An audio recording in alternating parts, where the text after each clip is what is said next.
قطر نے ایران کے خلاف فوجی کارروائی میں شامل ہونے کی خبروں کو مسترد کر دیا۔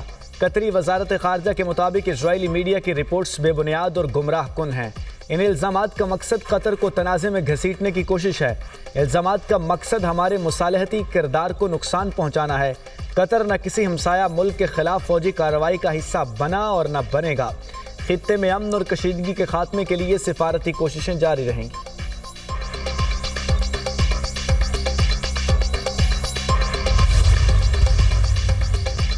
کویت کا آج 32 ڈرون کامیابی سے ناکارہ بنانے کا دعویٰ۔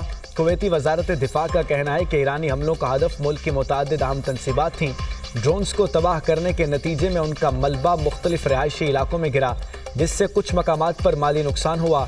کویتی افواج قومی سلامتی کے تحفظ اور شہریوں کی حفاظت کے لیے ہر وقت مکمل مستعد اور تیار ہیں۔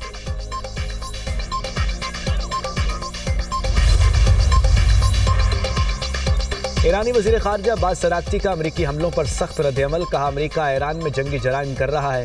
ایران نے عربوں کو اونٹوں کے دور میں پہنچانے کی دھمکی دے دی۔ ترجمان خاتم الانبیاء ہیڈ کوارٹرز نے کہا امریکہ کا ایرانی انفراسٹرکچر نشانہ بنانا تباہ کن ہوگا۔ خطے کے انفراسٹرکچر کا ہر ٹکڑا تباہ کر دیں گے، ایسے تباہ کریں گے جیسے کبھی وجود ہی نہ تھا۔ امریکی حملے جاری رہے تو جنگ پھیل جائے گی۔ یمن کی مزاحمتی تنظیم کی سعودی عرب کی تیل تنصیبات پر حملے کی دھمکی۔ برطانوی خبر رساں ایجنسی کے مطابق حوثی رہنما عبد الملک الحوثی نے خبردار کیا کہ سعودی عرب یمن کے خلاف جارحیت میں شامل نہ ہو۔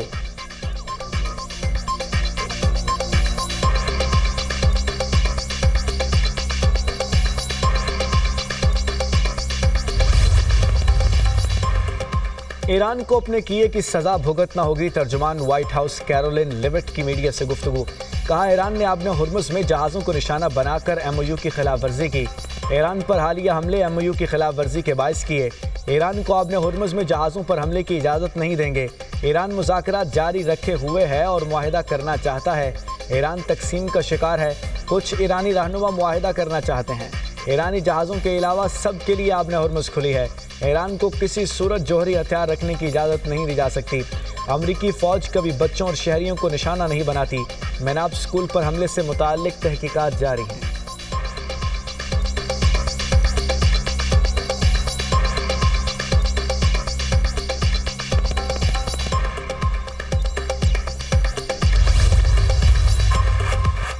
امریکہ کی توانائی تنصیبات پر حملوں کی دھمکی۔ ایران نے جوابی حکمت عملی تیار کر لی۔ روئٹرز کا دعویٰ۔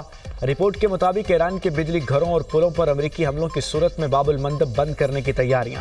ایران نے باب المندب بند کرنے سے متعلق یمنی حوثیوں کو ہدایت کر دی۔ کہا پاور پلانٹ پر حملہ کیا گیا تو باب المندب بند کر دیں گے۔ خبر ایجنسی کے مطابق باب المندب کی بندش سے عالمی معیشت شدید متاثر ہوگی۔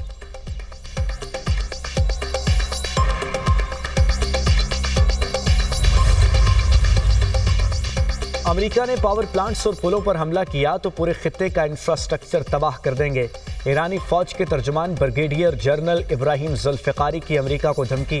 کہا خطے کو اونٹوں کے دور میں واپس بھیج دیں گے۔ امریکہ کو آبِ ہرمز میں مداخلت کی اجازت نہیں دیں گے۔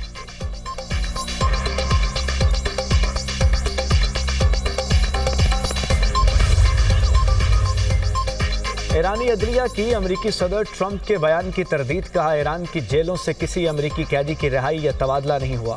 صدر ٹرمپ کے بیان کردہ تفصیل سے مطابقت رکھنے والا یا کوئی دوسرا امریکی رہا نہیں کیا گیا۔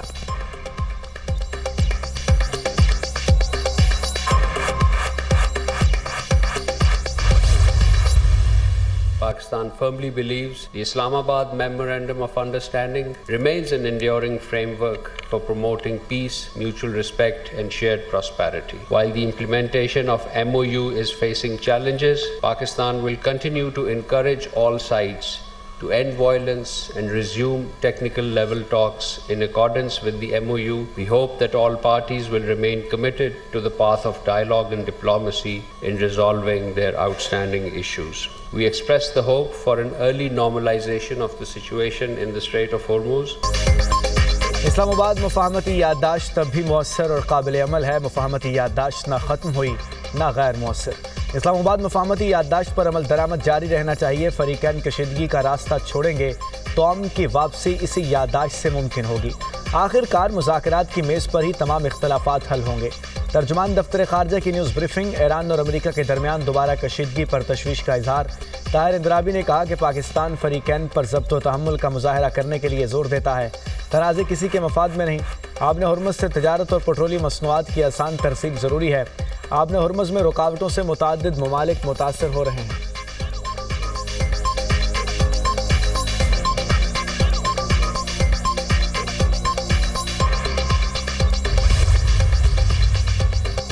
امریکہ کو ایران سے جنگ میں اب تک 150 ارب ڈالرز کا بڑا نقصان۔ سرکاری طور پر یہ رقم بہت کم یعنی تقریباً 30 ارب ڈالرز بتائی گئی۔ ایران سے جنگ میں امریکہ کے 14 فوجی اور اسرائیل کے 26 باشندے ہلاک ہوئے۔ امریکی زخمیوں کی تعداد 414 اور اسرائیل کے زخمیوں کی تعداد 7800 رہی۔ ایران کا جانی نقصان 1701 رہا۔ میناب اسکول کی 157 کم سن طالبات بھی شامل۔ 26,500 ایرانی زخمی ہوئے۔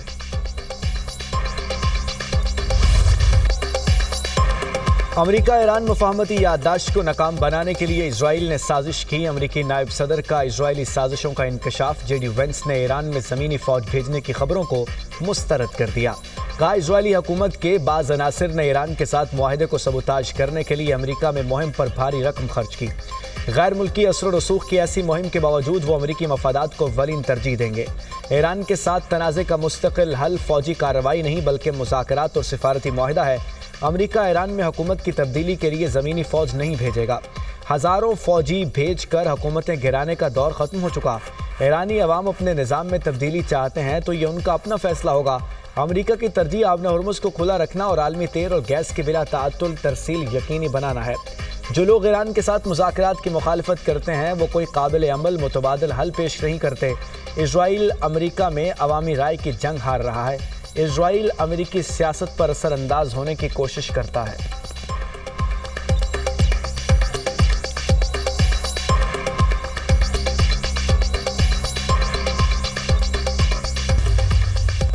وزیر اعظم کی زیر صدارت خطے میں کشیدگی کی ملکی معیشت پر اثرات کا جائزہ اجلاس۔ سادگی اور کفایت شعاری کے اقدامات پر رپورٹ پیش۔ وزیر اعظم نے کہا خطے کی صورتحال میں غیر یقینی برقرار ہے، ہر ممکنہ چیلنج سے نمٹنے کے لیے مکمل تیاری رکھیں۔ اللہ کے فضل و کرم سے ملکی معیشت مستحکم ہے، ضرورت پڑنے پر بروقت اقدامات کے جامع لاہ عمل مرتب کیا جائے۔ خطے میں کشیدگی بڑھنے کے منفی اثرات سے ملکی معیشت کے مستقبل میں متاثر ہونے کا اندیشہ ہے۔